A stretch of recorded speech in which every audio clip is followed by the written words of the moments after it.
Dear students, on met को Gyanendra. Students, BSc nursing 2026 की आप लोग तैयारी कर रहे हैं और उसके लिए हम आपको एक वीडियो लेक्चर लेकर के आए हैं जिसमें आपको हम पूरा रिवीजन करा देंगे principles of inheritance and variation, यानी कि जो जेनेटिक्स का टॉपिक है उसका जो पहला चैप्टर है हम उसको आपको कंप्लीट करा देंगे। ठीक है, टोटल यहाँ पर हमें कितने टॉपिक्स पढ़ने हैं वो देख लेते हैं। तो टोटल यहाँ पे हम लोगों को टॉपिक्स पढ़ने हैं Mendel's law of inheritance, inheritance of one gene, inheritance of two genes, sex determination, mutation and genetic disorders. ठीक है, तो टोटल हमें 6 टॉपिक्स पढ़ने हैं और कोशिश करेंगे कि ये 30 मिनट्स में हमारे सारे टॉपिक्स कंप्लीट हो जाएं। ठीक है, क्योंकि बोर्ड पे पढ़ाने में थोड़ा सा ज़्यादा टाइम लग जाता है, तो इसलिए हम सोच रहे हैं कि आपको जो है इस तरीके से स्क्रीन शेयर करके पढ़ा दिया जाए। तो सारे टॉपिक्स हम आपके क्लियर कराएंगे। बस आप लोगों को ध्यान क्या रखना है कि आपको बने रहना है और चैनल को सब्सक्राइब कर देना है, लाइक कर देना है, शेयर कर देना है, कमेंट करके कोई दिक्कत हो तो हमसे पूछनी है। और हम हर टॉपिक पे आपके सारे क्वेश्चंस कराएंगे। इसकी पीडीएफ भी आपको हम प्रोवाइड करा देंगे जो हम आपको पढ़ाएंगे। आप सभी के पास एनसीईआरटी है, सबको पता है, लेकिन उसके अंदर क्या पढ़ना है ये इंपॉर्टेंट बात होती है। और सिर्फ हम बायोलॉजी का ही नहीं पढ़ाएंगे, केमिस्ट्री का, फिजिक्स का, सबका पढ़ा के देंगे आपको। ठीक है, तो फटाक से जल्दी से हम लोग जो है रिवीजन करते हैं और देखते हैं कि क्या है इस टॉपिक में। तो जो फर्स्ट पेज है हमारा, तो उस पर क्या लिखा गया है, have you ever wondered why an elephant always gives birth only to baby elephant and not some other animal. ऐसा कभी आपने सोचा? एनसीईआरटी कहती है कि सिर्फ जो एलिफेंट है वो सिर्फ एलिफेंट के बच्चे को ही जन्म क्यों देता है। कभी आपने ये नहीं सुना होगा कि हाथी ने गाय के बच्चे को जन्म दे दिया, या गाय ने हाथी के बच्चे को जन्म दे दिया, नहीं, ऐसा नहीं सुना होगा। इसी तरीके से आपने सुना होगा कि मैंगो जो है, मैंगो से केवल मैंगो का ही प्लांट बनता है, कोई अदर जैसे अमरूद का प्लांट नहीं बन सकता है। ठीक है, तो ये क्यों है ना? तो जो बच्चे होते हैं वो आइडेंटिकल क्यों होते हैं अपने माँ बाप से, लगभग लगभग एक जैसे होते हैं हम लोग। ठीक है, तो ये बात जो है, और हम आपस में भी जो हमारे सिबलिंग्स होते हैं, जो हमारे रिश्तेदार होते हैं, या हमारे जो भाई बहन होते हैं, उनमें भी हम लोग जो है आपस में लगभग लगभग मैच कर रहे होते हैं, सिमिलर टू ईच अदर लगभग। ऐसा क्यों है, क्यों दिखते हैं ऐसा? तो इसका आंसर एनसीईआरटी कहती है एक ब्रांच है साइंस की जिसको हम जेनेटिक्स कहते हैं, उसके अंदर छुपा हुआ है। और जो जेनेटिक्स की ब्रांच है उसके अंदर भी एक अच्छी सी चीज़ होती है जिसको हम कहते हैं इनहेरिटेंस। इनहेरिटेंस को हिंदी में आप लोगों ने पढ़ा होगा वंशानुगति। ठीक है, मतलब यह है कि वंश एक पीढ़ी से दूसरी पीढ़ी में जाता है, जिसकी वजह से क्या होता है, थोड़ा सा वेरिएशन होता है, लेकिन पेरेंट्स जो हैं और जो बच्चे हैं वो लगभग एक जैसे होते हैं। ठीक है, तो पेरेंट्स से बच्चों में आने की प्रक्रिया को, पेरेंट्स से बच्चों में कैरेक्टर्स आने की प्रक्रिया को हम क्या कहते हैं, इनहेरिटेंस कहते हैं। ठीक है, तो जो प्रोजनी होती है, जो बच्चे होते हैं, उनमें मम्मी पापा के कैरेक्टर्स जो होते हैं वो छुपे होते हैं। ठीक है, अब जो इंसान है वो लगभग 8000 से 1000 बीसी पूर्व, ठीक है, ये बात पता लगाने में जो है लगा रहा है हमेशा से। ठीक है, और उसे सेक्सुअल रिप्रोडक्शन के बारे में जानकारी है। ठीक है, जिसकी वजह से वेरिएशन आता है, थोड़ा सा हम अपने मम्मी पापा से अलग होते हैं। ऐसा क्यों होता है? क्योंकि सेक्सुअल रिप्रोडक्शन में वेरिएशंस आ जाते हैं, जो कि हम क्रॉसिंग ओवर में पढ़े होंगे फर्स्ट ईयर में। ठीक, तो वहाँ से ऐसी चीज़ बन करके आती है। ठीक, इसी तरीके से आर्टिफिशियल सिलेक्शन और डोमेस्टिकेशन की वजह से भी जो है एंसेस्टर्स के कैरेक्टर्स को देखा जाता है। चलिए आगे बढ़ते हैं। जैसे कि एक वाइल्ड काऊ ले ली और एक इंडियन ब्रीड ले ली। ठीक है, जिसको हमने क्या कहा, एक डोमेस्टिकेटेड ले ली और एक वाइल्ड काऊ ले ली, आर्टिफिशियल सिलेक्शन करा दिया। ठीक, तो इससे एक गाय बन गई जिसका नाम क्या है, साहीवाल। तो साहीवाल कहाँ बनाई गई थी? पंजाब में बनाई गई थी। ये आपके नर्सिंग का क्वेश्चन है। ठीक, तो डिटेल में हम पढ़ाने नहीं बैठे, नहीं तो ये चैप्टर हमारा खत्म ही नहीं हो पाएगा। क्लियर? तो मेन मेन बातें हम आपको पढ़ाए दे रहे हैं जल्दी जल्दी। ठीक, चलिए अगला देखते हैं। मेंडल ने कौन कौन से रूल्स दिए? मेंडल ने कौन कौन से रूल्स दिए उनके बारे में जरा जान लेते हैं। तो ग्रेगर जॉन मेंडल इनका पूरा नाम है, ये ऑस्ट्रिया के रहने वाले थे। ठीक है, इन्होंने पी प्लांट के ऊपर, गार्डन पी जो है उसके ऊपर इन्होंने काम किया। क्या काम किया इन्होंने? इन्होंने जो अपना काम किया वो इस तरीके से, ये पूरा डायग्राम यहाँ पे बना, इसको अभी हम डिटेल में समझाएंगे आपको। ठीक है, तो इन्होंने टोटल 7 साल तक 1856 से लेकर के 1863, 1856 टू 1863, इतने सालों तक इन्होंने इनहेरिटेंस को समझने के लिए पी प्लांट पे, गार्डन पी प्लांट पे इन्होंने अपना एक्सपेरिमेंट परफॉर्म किया। ठीक, तो अब इन्होंने कौन कौन से कैरेक्टर्स चुने? ठीक है। तो होता क्या है कि जो पी प्लांट है उसकी जो फसल की साइकिल है वो साल में एक बार आती है। अभी देखो जो मटर की फसल है ना, या गार्डन पी जो है उसकी फसल जो है वो कट गई होगी, ठीक है, और ये ठंडी में बुआई होती है, तो साल में एक ही साइकिल आती है, तो इसलिए इनको कितने साल लग गए, 7 साल लग गए एक्सपेरिमेंट कंप्लीट करने में, ठीक है। और इन्होंने हर साल एक कैरेक्टर का परीक्षण किया, ठीक, हर साल इन्होंने एक कैरेक्टर की पढ़ाई की, ठीक। जैसे कि देखो सीड शेप ले लिया, सीड का कलर ले लिया, सीड फ्लावर कलर ले लिया, पॉड का शेप, पॉड का कलर, फ्लावर की पोजीशन, स्टेम की हाइट ले ली, ठीक है। तो इतनी सारी चीज़ें इन्होंने ले ली, क्लियर। अब देखो क्या है, अब इन्होंने क्या किया, इन्होंने बताया कि इस धरती पर जितने भी जीव हैं उन सभी के अंदर दो कैरेक्टर पाए जाते हैं, एक डोमिनेंट होता है और एक रिसेसिव होता है, ठीक। इनके जो ऑर्गेनिज्म होते हैं इनके अंदर क्या पाए जाते हैं, जीन पाए जाते हैं, ठीक। तो जीन के दो एलील होते हैं, एक डोमिनेंट वाला होता है, एक रिसेसिव वाला होता है, ठीक। तो इन्होंने देखा कि सीड शेप अगर राउंड है, सीड का कलर अगर येलो है, अगर सीड फ्लावर का कलर वायलेट है, अगर पॉड का शेप फुल है, पॉड का कलर अगर ग्रीन है, फ्लावर के पोजीशन एक्सिलरी है, ठीक है, या एक्सियल है, और स्टेम की हाइट अगर टॉल है, तो यहाँ से कैपिटल टी आ गया आपका, ठीक है, टॉल का मतलब कैपिटल टी। तो अगर इतनी कंडीशन आ रही हैं तो इसको आप मान लोगे क्या, डोमिनेंट। इसी तरीके से अगर जो है ऐसी कंडीशन आपको देखने को मिल रही है कि रिंकल्ड है, ग्रीन है, वाइट कलर है, कॉन्स्ट्रिक्टेड है, बेकार सी है ना, और येलो कलर है, टर्मिनल प्लांट फ्लावर पोजीशन है, और पौधा बौना है, छोटा है, तो सीधी सी बात है रिसेसिव है, अप्रभावी है, और उसकी पैदावार कम हो जाएगी, ठीक है। तो इसको इन्होंने कह दिया छोटा टी, है ना। इन्होंने ऐसा किया कि कैपिटल टी और स्मॉल टी इसलिए लिया क्योंकि जो बड़ा टी है वो बड़े को मतलब डोमिनेंट को डिसाइड कर रहा है, और जो छोटा टी है वो रिसेसिव को डिसाइड कर रहा है, ठीक है। इन्होंने यहाँ पे टी की जगह डी नहीं लिया ड्वार्फ के लिए, क्यों, क्योंकि यहाँ पे कंपेयर करना है, ना कि एबीसीडी सीखनी है यहाँ पे, ठीक है, तुलना करनी थी इन्होंने। तो इन्होंने 7 ईयर्स तक इसीलिए इन्होंने काम किया, 1856 से लेकर के 1863 तक, ये ईयर याद कर लेना और ये कैरेक्टर याद कर लेना, इससे ज़्यादा यहाँ इंपॉर्टेंट नहीं है। चलो आगे बढ़ते हैं, ठीक है। कंट्रास्टिंग ट्रेट्स के बारे में जान लेते हैं। तो कंट्रास्टिंग ट्रेट्स क्या होती हैं, इनको जरा देख लो भाई। कंट्रास्टिंग ट्रेट मतलब कंपेरेबल, ठीक है, तुलनात्मक जो लक्षण होते हैं उनको कहते हैं कंट्रास्टिंग ट्रेट्स। मेंडल ने वही स्टेम हाइट, है ना, flower colour, flower position, pot shape, pot colour, shape, seed colour, है ना। तो एक होगा डोमिनेंट के लिए और एक होगा रिसेसिव के लिए, ठीक है। ये ऊपर अभी हम लोगों ने डायग्रामेटिकली देखा, टेबल में ये दिया गया है एनसीईआरटी में, ठीक है। अगले क्या है, इनहेरिटेंस ऑफ वन जीन है।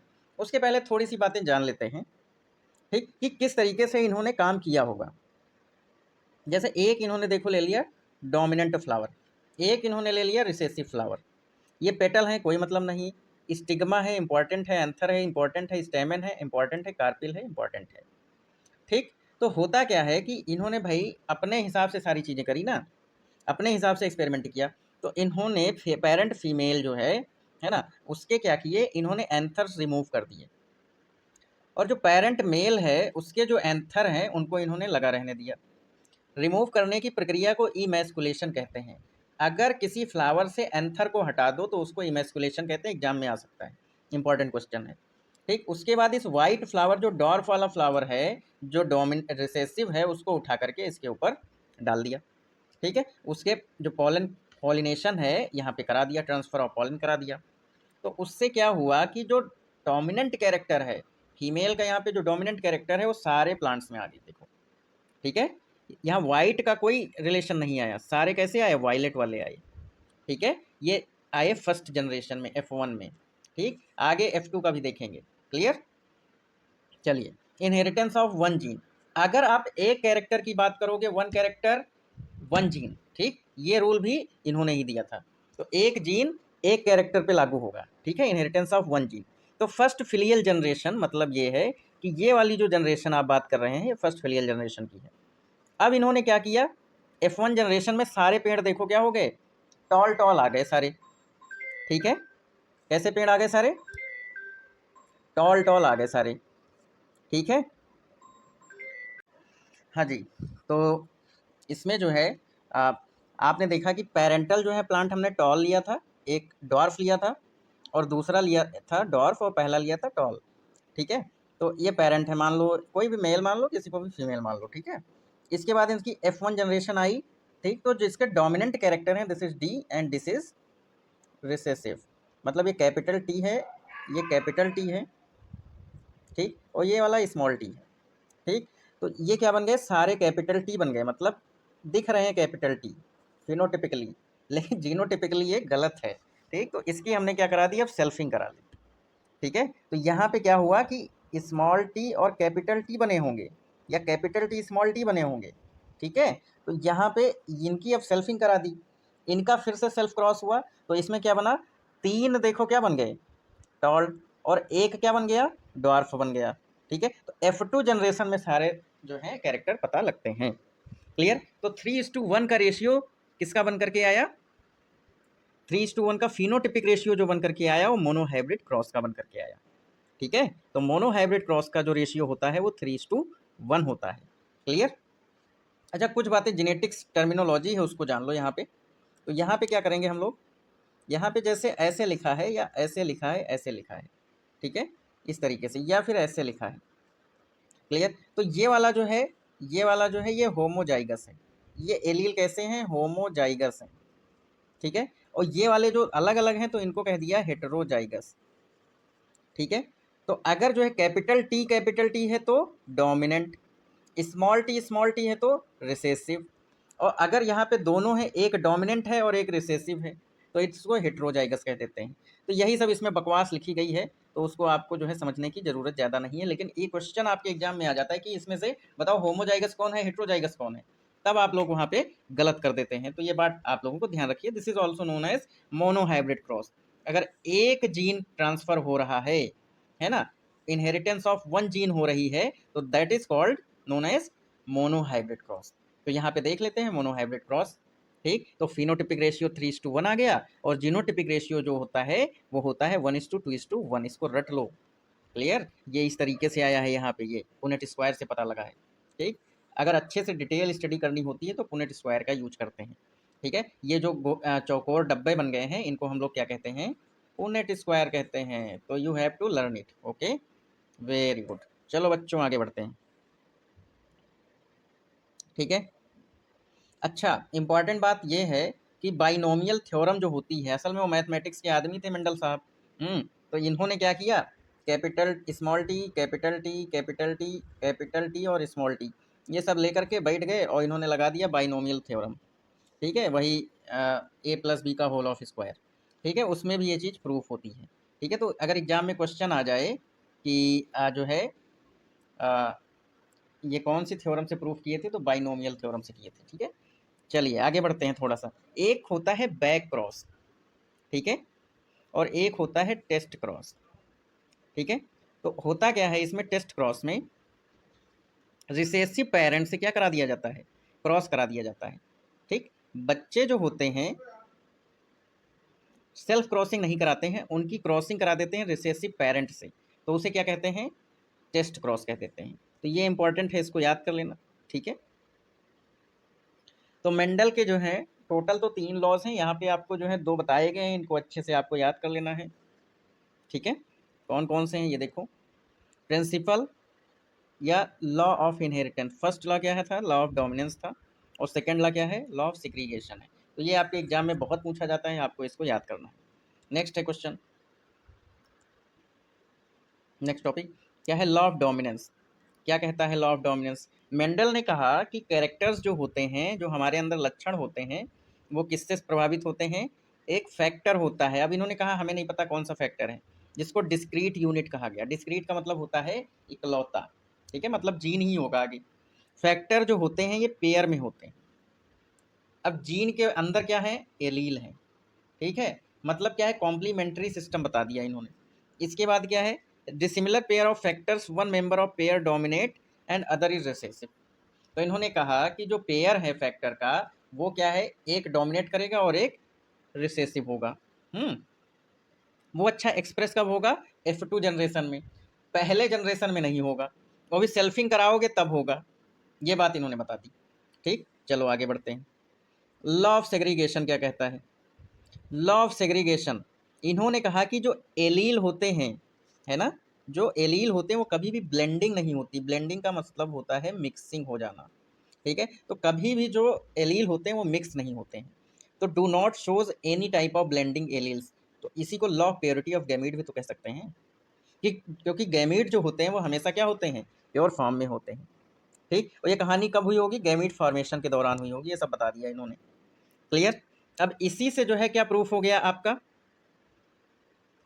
चलो यहाँ पे एक चीज और जान लेते हैं, इनकम्प्लीट डोमिनेंस की, इसके बाद दूसरी चीजें सीखेंगे, ठीक है। चलो जल्दी से, इनकम्प्लीट डोमिनेंस। इनकम्प्लीट डोमिनेंस क्या है ये देखते हैं। तो इनकम्प्लीट डोमिनेंस में क्या होता है कि जो जीनोटिपिक रेशियो होता है वो सेम हो जाता है फिनोटाइप के, ठीक है। तो इसको जो है परफॉर्म किया गया था एंट्रीनम पे, जिसको स्नैपड्रैगन कहते हैं, या फिर डॉग फ्लावर कहा जाता है। क्या कहते हैं, डॉग फ्लावर कहते हैं, ठीक है। तो यहाँ पे क्या लिया इन्होंने, रेड लिया डोमिनेंट और वाइट लिया रिसेसिव।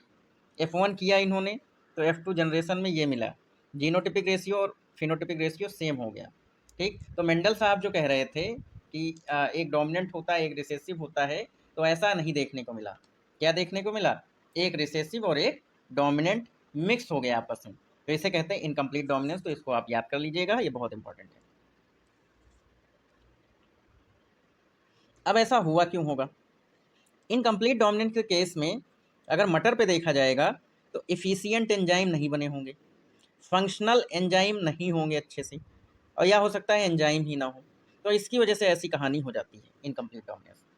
अब एक और इनका जो है एक्सेप्शन है मेंडल साहब का, वो क्या है, इनहेरिट कोडोमिनेंस का, है ना। इन्होंने कहा था कि अलग अलग होते हैं लेकिन यहाँ पे मैच कर जाता है, जैसे कि ह्यूमन ब्लड, जो ह्यूमन के ब्लड ग्रुप हैं वो देखो मैच कर जाते हैं, ठीक है। तो यहाँ पे देखो क्या हुआ, जैसे ये होमोजाइगस कंडीशन ए ग्रुप, लेकिन ए और बी दोनों आ गया, है ना, इस तरीके से। तो आप इतना याद कर लो कि कोडोमिनेंस का एग्जाम्पल क्या है, ह्यूमन ब्लड ग्रुप है। इसको याद कर लोगे, बहुत इंपॉर्टेंट है, कोडोमिनेंस ब्लड ग्रुप, ठीक है, ध्यान रखना बस। Inheritance of two gene, inheritance of two gene की बात अगर होती है तो मतलब डाई हाइब्रिड क्रॉस हो गया। तो डाई हाइब्रिड क्रॉस जो है वो क्या है, तो डाई हाइब्रिड क्रॉस चलो देख लेते हैं। अब यहाँ पे क्या किया इन्होंने, दो करेक्टर ले लिए, एक तो राउंड क्या ले लिया, सीड ले लिया, कलर ले लिया येलो, रिंकल सीड ले लिया और कलर ले लिया ग्रीन। ये रिसेसिव है और ये डोमिनेंट है, दो लक्षण ले लिए। तो ज़्यादा दिमाग न लगाओ, सिर्फ याद कर लो क्या, रेशियो, वो भी कौन सा, फिनोटाइप वाला, ठीक है। भाई इतना याद कर लोगे तो आपका एग्जाम निकल जाएगा। 9:3:3:1 होता है इसका रेशियो, ठीक है बच्चों। तो इस बात को आपको ध्यान में रखना है, ठीक। चलिए आगे बढ़ते हैं। लॉ ऑफ इंडिपेंडेंट असॉर्टमेंट, तो डाई हाइब्रिड क्रॉस जो है वो बताता है लॉ ऑफ इंडिपेंडेंट असॉर्टमेंट, ठीक है। तो इसको आप अच्छे से याद कर लीजिएगा कि 50-50% जो कैरेक्टर होते हैं वो ट्रांसफर होते हैं। इसके बाद इसमें ज़्यादा दिमाग नहीं लगाना है। अब आ जाओ क्रोमोसोमल थ्योरी ऑफ इनहेरिटेंस, यहाँ भी आपको दिमाग नहीं लगाना है, अपने एग्जाम से संबंधित रखना है। मेंडल का जो वर्क पब्लिश हुआ था वो 1865 में हुआ था, कब, 1865 में, ठीक है। और ये 1900 में जो है इसको रीडिस्कवर किया गया था 1900 के बाद। इनके वर्क को, इनको जो है अच्छे से ध्यान ही नहीं दिया गया था, बाद में इनको नोबेल वोबेल भी दिया गया था, इन सब चीज़ों के बारे में ज़्यादा नहीं जानना है। तो 1900 के बाद डिवरीज, कॉरेंस और शेयरमैक, इन तीन साइंटिस्टों ने अलग अलग देशों में रह करके इन्हीं के काम को रीडिस्कवर किया। तो पता लगा कि मेंडल साहब सही थे, तो उसके बाद इनको मरणोपरांत नोबेल प्राइज़ वगैरह दिया गया था हमें लगता है, बाकी कोई मतलब नहीं है। सुटॉन और ववेरी जो थे उन्होंने जो है क्रोमोसोमल इनहेरिटेंस के बारे में बताया था, ठीक है। तो इसमें पता लगा कि कलर बॉडीज़ होती हैं, जिनको कहते हैं क्रोमोसोम, और इसका जो है 1902 में पता लगा था, ठीक है। इसको याद कर लेना, ये थ्योरी आई थी। तो इन्होंने कहा एक्चुअली क्रोमोसोम ट्रांसफ़र होते हैं। तो क्रोमोसोमल थ्योरी ऑफ इनहेरिटेंस में ये बताया गया था, ठीक है। और ये सब कब होता है, क्रॉसिंग ओवर के दौरान होता है। चलिए अगला देख लेते हैं। इसको क्लियरली पता लगाने के लिए मॉर्गन साहब थे, तो इन्होंने ड्रोसोफिलम लेनोगेस्टर, है ना, इसके ऊपर मक्खी जो होती है, फल मक्खी, इसके ऊपर अपना एक्सपेरिमेंट कर दिया, क्रोमोसोमल थ्योरी ऑफ इनहेरिटेंस। तो एक्सपेरिमेंटल प्रूफ इनसे मिल गया, टीएच मॉर्गन से। ठीक, सुटॉन वेबेरी हमने पहले ही बता दिया था कि इन्होंने क्रोमोसोमल थ्योरी ऑफ इनहेरिटेंस दिया था। लेकिन थॉमस हंट मॉर्गन जो टीएच मॉर्गन थे, उन्होंने ड्रोसोफिला मेलानोगास्टर के बारे में बताया और इस पे एक्सपेरिमेंट करके प्रूव कर दिया कि हाँ भाई ऐसा होता है। मज़े की बात यह है कि इंपॉर्टेंट यहाँ पे मिल गया इनको लिंकेज और रिकॉम्बिनेशन। तो मॉर्गन साहब ने कहा कि मेंडल साहब इंपॉर्टेंट इसलिए हो गए क्योंकि उन्होंने लिंकेज नहीं पकड़ा। अगर लिंकेज उनके प्लांट्स में मिल गया होता तो वो गलत हो जाते। ठीक है, तो लिंकेज और रिकॉम्बिनेशन ये दो शब्द आ गए अब नए, ये आपके एग्जाम के लिए इंपॉर्टेंट है। अब लिंकेज क्या है और रिकॉम्बिनेशन क्या है इसको समझ लो। लिंकेज है तो मतलब जीन जो है बहुत क्लोज क्लोज हैं। ठीक, और जब लिंकेज हो गया तो सारे कैरेक्टर एक जैसे अगली पीढ़ी में भी आ जाएंगे। रिकॉम्बिनेशन जो होगा वो क्या होगा, डिफरेंट होगा। तो रिकॉम्बिनेशन इन्होंने देखा कि 1.3% ही है। जो रिकॉम्बिनेशन है वो 1.3% ही है मक्खी में, लेकिन जो लिंकेज है वो 37.2% है। ठीक है, तो आपको सिर्फ इतना ध्यान रखना, यही आपके एग्जाम का इंपॉर्टेंट है। इनके साथ में एक साइंटिस्ट थे अल्फ्रेड स्टर्टी विंट, इन्होंने frequency of recombination and linkage के बीच में रिलेशन भी स्थापित किया था। तो इन्होंने कहा लिंकेज और रिकॉम्बिनेशन जो है वो इन्वर्सली रिलेटेड है। क्लियर, या डिस्टेंस जो जीन है उनमें जो है जो डिस्टेंस है उसके बेसिस पर, डिस्टेंस ज़्यादा होगी तो रिकॉम्बिनेशन होगा और डिस्टेंस कम होगी तो लिंकेज होगा। क्लियर, तो आगे बढ़ते हैं भाई, बाकी ये सब कहानियाँ हैं, पढ़ते रहना आप लोग। अब आ जाते हैं बेटा पॉलीजेनिक इनहेरिटेंस। पॉलीजेनिक इनहेरिटेंस का मतलब होता है कई सारे जो जीन होते हैं वो अगर जो है एक्सप्रेस हो रहे हैं बॉडी में, तो ह्यूमन का जो स्किन कलर होता है वो इसी का एग्जाम्पल है भाई। कोई गोरा है, कोई काला है, और कोई नीला है, कोई पीला है ना। अलग अलग एनिमल्स होते नहीं हैं, प्लांट होते नहीं हैं। और ह्यूमन स्किन कलर की अगर हम बात करते हैं तो उसमें देखो कोई गोरा, कोई काला और कोई सांवला। कोई कहता है हम कम गोरे हैं, कोई कहता है हम ज़्यादा गोरे हैं।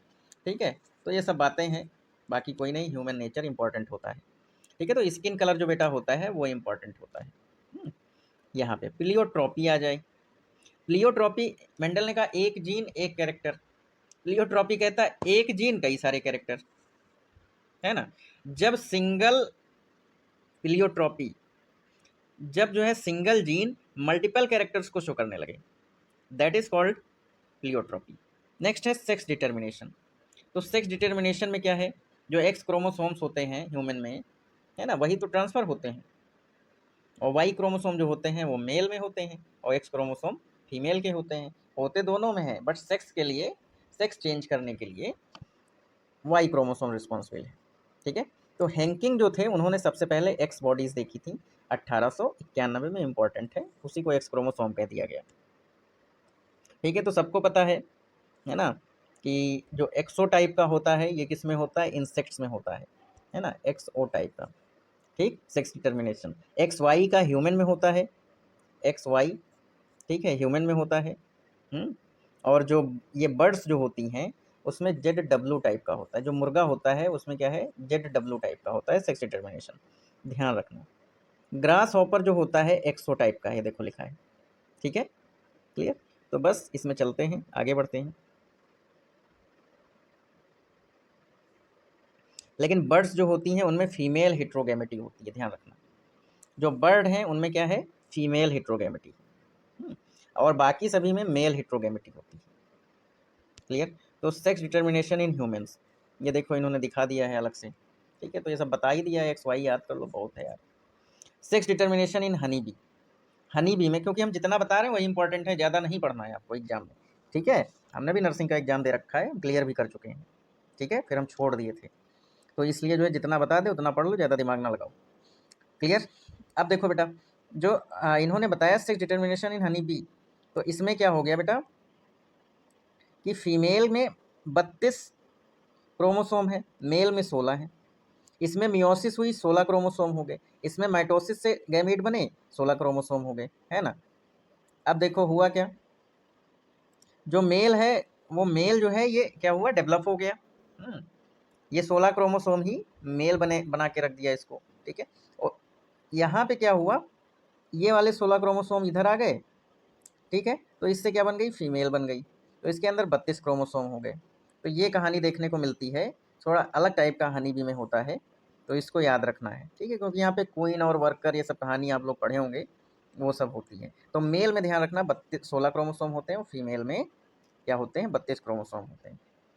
तो क्वीन के पास ज़्यादा क्रोमोसोम्स हैं, है ना, 32 क्रोमोसोम, और जो मेल हैं वो सब वर्कर हैं, उनके पास 16 ही क्रोमोसोम है। ठीक है, ध्यान रखना। नेक्स्ट, अब जान लो म्यूटेशन। अब म्यूटेशन जो होता है उसकी वजह से क्या हो जाता है, वेरिएशन होता है। ठीक है, और वेरिएशन जब होता है तो डीएनए में गड़बड़ी आती है, जिसकी वजह से अलग अलग बीमारियां होती हैं जो आगे अभी हम पढ़ेंगे। कहीं डीएनए का एक पार्ट गायब हो गया या कोई बेस ही गायब हो गया तो अलग अलग बीमारियां आ जाती हैं। कैसे हो सकता है, फिजिकल फैक्टर भी हैं तमाम सारे, और रेडिएशन जैसे और तमाम सारे केमिकल्स होते हैं। ठीक, तो उनकी वजह से ये सब देखने को मिलता है। अब चलते हैं जेनेटिक डिसऑर्डर्स पे। तो ये डब्बा जो चौकोर है मेल है, ये वाला फीमेल है, और ऐसा वाला सेक्स अनस्पेसिफाइड है।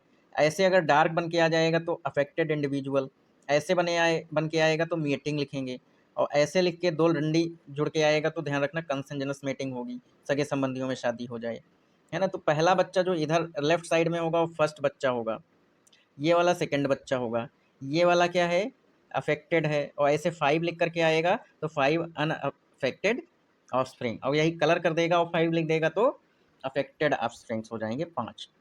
तो पेडिग्री एनालिसिस इस तरीके से होती है भाई। तो अब देख लेते हैं मेंडेलियन डिसऑर्डर्स। तो 2 ही पेडिग्री यहाँ पे बना के दी गई हैं, तो एक एक का नाम याद कर लो। कैसे, पहली वाली जो पेडिग्री दी गई है ऑटोसोमल डोमिनेंट ट्रेट की है, मायोटनिक डिस्ट्रॉफी यहाँ पे डिटेल में बताया गया है। ठीक, तो यहाँ पे ऐसे याद करो इसको कि आपको एग्जाम में याद आ जाए। ठीक, तो यहाँ पे ध्यान रखना जो बीच में लास्ट वाली जो पीढ़ी है उसके अंदर जो बीच में जो फीमेल बच्चा है वो क्या है, अफेक्टेड है। ठीक है, और इस तरीके से इधर जो है इसमें पहला बच्चा जो सेकंड जनरेशन में मिलेगा वो क्या मिलेगा, अफेक्टेड मिलेगा, और वो मेल होगा। तो ये होता है सिकल सेल एनीमिया का या ऑटोसोमल रिसेसिव का। और बाकी ये पूरा जो है आप सोचो ये सारे सारे डब्बे हम याद कर लें तो भाई नहीं याद कर पाओगे। ठीक है, बस नाम याद कर लो या इससे फोटो बन के आ जाए तो कहीं तो भाई ये गोल वाला जो है सेकंड बच्चा अगर है ना, सेकंड पीढ़ी में, यहाँ पे थर्ड पीढ़ी में, है ना, यहाँ पे इस तरीके से, तो इसको याद कर लेना कि ये इस तरीके से, और इसमें ये याद कर लेना कि ये है। ठीक है, चलो भाई आगे बढ़ते हैं। अब हीमोफीलिया, अगला टॉपिक है भाई हीमोफीलिया। तो हीमोफीलिया क्या है, सेक्स लिंक्ड रिसेसिव डिजीज है, सेक्स लिंक्ड रिसेसिव डिजीज है। ठीक, तो इसमें क्या है, क्वीन विक्टोरिया में पेडिग्री में सबसे पहले पता लगा था। ठीक, ये याद कर लेना है। तो इसमें होता क्या, क्लॉटिंग फैक्टर जो होते हैं, कैस्केड प्रोसेस से क्या बनती है, प्रोटीन, और वो क्या करती है, क्लॉट, ब्लड को क्लॉट करने में मदद करती है। ठीक है, तो क्वीन विक्टोरिया जो होती हैं थी उनके अंदर क्या है, कैरियर जीन पाया गया था, उनकी वजह से मेल में क्या हो रहा था, ये जीन ट्रांसफ़र हो रहा था उनके परिवार में। ठीक है, तो उससे पता लगा था, ध्यान रखना। तो ये भी ध्यान रखना है कि हीमोफीलिया जो है वो मेल में ही होती है, फीमेल में कैरियर होती है, क्योंकि फीमेल में अगर होगी तो मेंस्ट्रुएशन के दौरान ब्लड लॉस हो जाएगा, डेथ हो जाएगी। ठीक है, तो कभी होता ही नहीं है फीमेल में। Sickle cell anaemia, sickle cell anaemia में क्या होता है, ये हेट्रोजाइगस कंडीशन है, ये ऑटोसोमल लिंक्ड रिसेसिव डिजीज है ना। और इसमें क्या होता है कि जो आरबीसी जो नॉर्मल होती है वो कैसी हो गई, सिकिल हंसिया की तरह हो गई, तो इसका सरफेस एरिया बढ़ जाता है, कम हो जाता है, सॉरी। ठीक है, और ऐसा क्यों होता है, ऐसा इसलिए होता है क्योंकि यहाँ पे ये देखो ग्लूटामीन की जगह क्या आ जाती है, वेलिन आ जाती है। सोचो एक बेस पेयर चेंज हुआ और पूरी कहानी बदल गई। ठीक है, तो ये कहानी यहाँ पे देखने को मिलती है सिकल सेल एनीमिया में। इसके बाद आ जाओ फिनाइल कीटोन्यूरिया, एक बीमारी भाई फिनाइल कीटोन्यूरिया होती है। तो इसमें फिनाइल एलेनिन जो है वो कम बनता है, जिसकी वजह से तमाम सारी समस्याएं देखने को मिलती हैं, phenyl pyruvic acid and other derivative, ये सब ब्रेन में एक्कुमुलेट हो जाते हैं तो मेंटल रिटार्डेशन कर देते हैं, तो बच्चा जो होता है वो पागल हो जाता है या कम दिमाग का कह सकते हैं। इसी तरीके से आ जाओ थैलासीमिया, एक बीमारी है थैलासीमिया। तो भाई इसमें जो ब्लड होता है ना वो कम बनता है, तो हर महीने क्या करना पड़ता है, बच्चे को अपना ब्लड चेकअप करा के और ब्लड चढ़वाना पड़ता है। ठीक है, तो ये कहानी है थैलासीमिया की। सिकल सेल एनीमिया में ब्लड की क्वालिटी खराब हुई और थैलासीमिया में क्वांटिटी खराब हो गई। ये भी ऑटोसोमल लिंक्ड रिसेसिव है, नॉट फॉर सेक्स। ठीक है, और इसमें क्या होता है, बीटा थैलासीमिया, अल्फा थैलासीमिया अलग अलग होता है। तो बीटा ग्लोबिन की जो चेन होती है अगर वो अफेक्ट होती है तो बीटा थैलासीमिया, और अल्फा थैलासीमिया अगर अल्फा चेन गड़बड़ हो जाए तब होता है। क्लियर? चलिए भाई आगे बढ़ते हैं, क्रोमोसोमल डिसऑर्डर पे आ जाओ। अब क्रोमोसोमल डिसऑर्डर जो हैं अगर होते हैं तो उन्हें एन्यूप्लॉइडी कहते हैं। क्या कहेंगे? एन्यूप्लॉइडी कहेंगे। इसी तरीके से अगर जो है मल्टीपल क्रोमोसोम्स में गड़बड़ी हो जाए तो पॉलीप्लॉइडी कह देते हैं। समझ में आई बात? ठीक है, चलो आगे बढ़ते हैं। अब देखो एक बीमारी है जिसका नाम है डाउन सिंड्रोम। ठीक, तो लैंगडन डाउन साहब ने इसको पहले प्रस्तुत किया था 1866 में। ठीक, तो इसमें क्या होता है, जो बच्चा होता है वो देखो यहाँ पे बनाया गया है ये वाला, फ्लैट चेहरा हो जाएगा, माथा चौड़ा हो जाएगा, है ना, चेहरा चौड़ा हो गया, है ना, उंगलियों में कई सारे छल्ले बन जाएंगे, है ना, जो आप जो रेखाएं हैं वो ज़्यादा गहरी हो जाएंगी, टंग जो है गोल गोल हो जाएगी, कंजेनाइटल हार्ट डिजीज होगी, दिल की बीमारी होगी, है ना। ये बच्चे ज़्यादा देर जीते नहीं हैं डाउन सिंड्रोम वाले। क्लाइनेफिल्टर सिंड्रोम। अब क्लाइनेफिल्टर सिंड्रोम जो होता है ये भी एक जेनेटिक डिसऑर्डर है। अब इसमें क्या होता है, एक्स क्रोमोसोम की एक्स्ट्रा कॉपी आ जाती है भैया। तो मेल के कैरेक्टर के अंदर देखो एक्स एक्स रहता तब बढ़िया था, या एक्स वाई होता तब बढ़िया था। प्रॉब्लम कहाँ पे आई? एक्स एक्स वाई हो गया। लो, अब ऐसी कंडीशन अगर आ गई तो मेल जो है उसके अंदर फेमाइन कैरेक्टर डेवलप होने लगेगा, गायनिकोमेस्टिया हो जाएगा, मेल के अंदर जो है ब्रेस्ट का फॉर्मेशन देखने को मिलेगा। तो ऐसी कहानी जो है देखने को मिलती है क्लाइनेफिल्टर सिंड्रोम में। ठीक है, ये सब वही दे दे वाले होते हैं, ताली बजा के बसों में ट्रेनों में मांगते हैं। स्टेराइल होगा ये, बच्चे कभी नहीं पैदा कर पाएगा ये। इसी तरीके से टर्नर सिंड्रोम होता है। टर्नर सिंड्रोम में क्या होता है, एक्स होगा और वाई होएगा ही नहीं, तो इसलिए इसको कहते हैं एक्सओ टाइप का। और एक्सओ टाइप का आपने पढ़ा होगा कहाँ पे, ग्रास हॉपर में था। ठीक है, तो ये क्या है 45 क्रोमोसोम हो जाते हैं, और इसमें 47 हो जाते हैं मेल वाले में।